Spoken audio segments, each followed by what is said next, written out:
Welcome back, everybody. You're watching The Hunt, and I'd like to welcome back our extraordinary guest, Lenita Anthony. She is a exercise physiologist and a board-certified health and wellness coach. Lenita, welcome back. Thank you.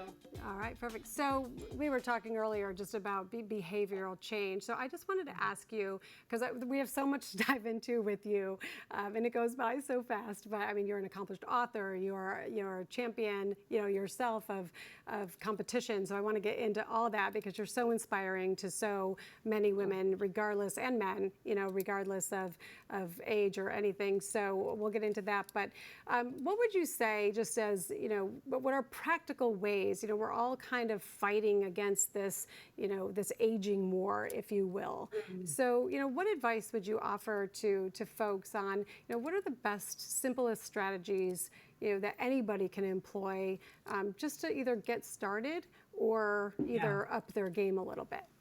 Yeah. Well, I think, identifying your why is a really good starting place. And why do you want that? What does it mean to you? How will that impact again, your life, and understanding your motivation in that regard. It might be a health related reason. It might be something as simple as I want to be able to play with my grandkids 10 years from now when, that part of my life starts happening, whatever it might be. And then setting goals that one feels confident in achieving. I think it's really important that we don't set our sights so high that we can't quite really reach them. It's not realistic. They need to be realistic and attainable. And I'm sure all your listeners have heard of setting SMART goals before, where they are specific, they're measurable, they're achievable, and so on. So that's a really good starting place. I really think my favorite kind of population to work with right now is women in midlife. I just think there's so much there that isn't widely known, right? That we can do to work with our changing physiology, because let's face it, the changes that happen to us are more sudden and more dramatic than with men. That's just the way our physiology works. And it can be overwhelming, and it can be sort of depressing for some women, especially when they feel a little lost. So I really do find knowledge is power. And the more we know about what we can do to kind of work with our bodies versus against them, because we have to change things up. Things are different, and our bodies don't respond the same as they used to. And there are good physiologic reasons for that. And once we understand them, there's better approaches we can take. Yeah, isn't that the truth? Because, we think, what we did in our 20s is going to work for us in our 50s and 60s and so forth. And it doesn't necessarily work that way. Yeah, that's really true. Yeah. No, I love what you said in the beginning, and that is defining your why. And I'm such a big believer in that. Like, there's such a higher purpose behind what you do.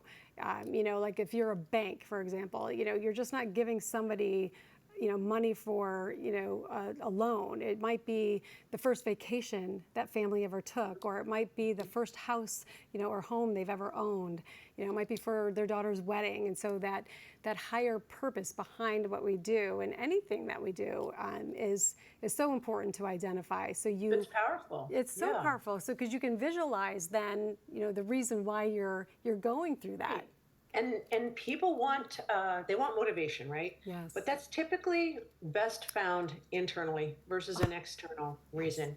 An example being short term. My son is getting married this summer, and I want to be able to wear this dress, and I want to look good in it, and so forth. That's sort of an external motivation in a way. Something like, I want to be able to continue. I enjoy hiking with my family, let's say, and I had a client that this was her goal. And she says, I find myself not being as capable of doing that. And my son and my grandkids really enjoy it. And I really want to be able to keep doing that.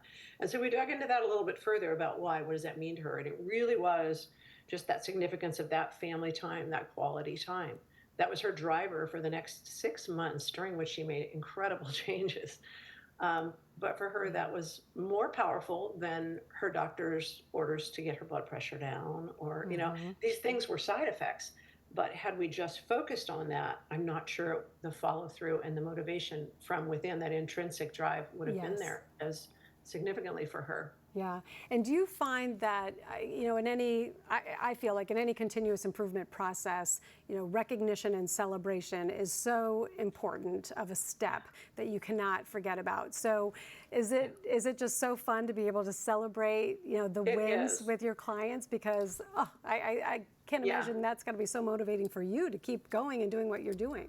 Well, what's motivating for me is to be able to hear them identify, and that's literally how we start every session. You're very correct in that, just finding the celebrations, Trish. You're spot on, because if we can start with that, what were your wins and what were your successes? What are you celebrating? Yeah.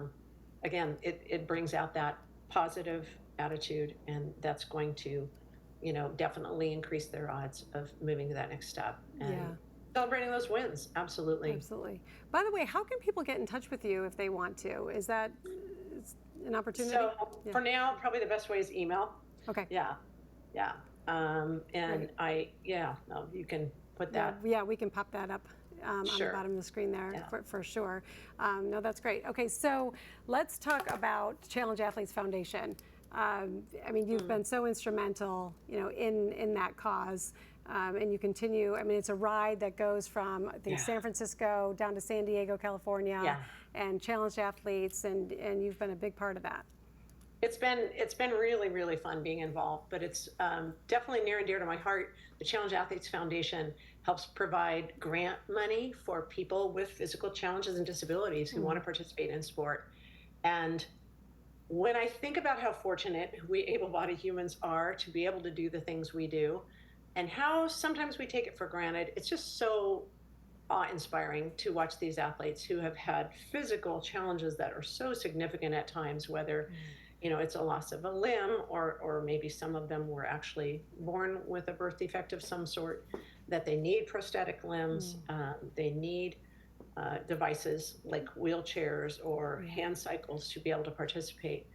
And the work they're willing to put in, and again, that positive attitude, that I can do attitude that they display, that is just so awe-inspiring and contagious. Yeah. And I'm sure you're such an inspiration, because you yourself are just an amazing athlete. So you've got a competition coming up in September. We just have about 30 seconds left or so. But tell us about your competition. It's the human-powered vehicle challenge speed record this fall. 5 women, by the way, all of us are, 4 of us are grandmas, average age is 59. So women, don't think you have to stop. We're trying to set a world record in September, and we did a trial run in the desert, and we've already broken it, so we're on track.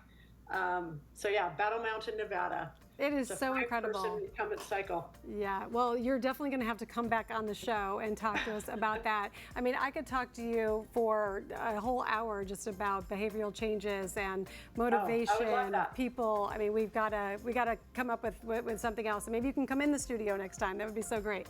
That would be awesome, Trish. Awesome. Thank you so much, folks. You've been watching Lenita Anthony. She is an extraordinary health and wellness coach. We'll make sure you can get in touch with her. Thanks to everybody today. Thanks to the crew. Thanks to the audience.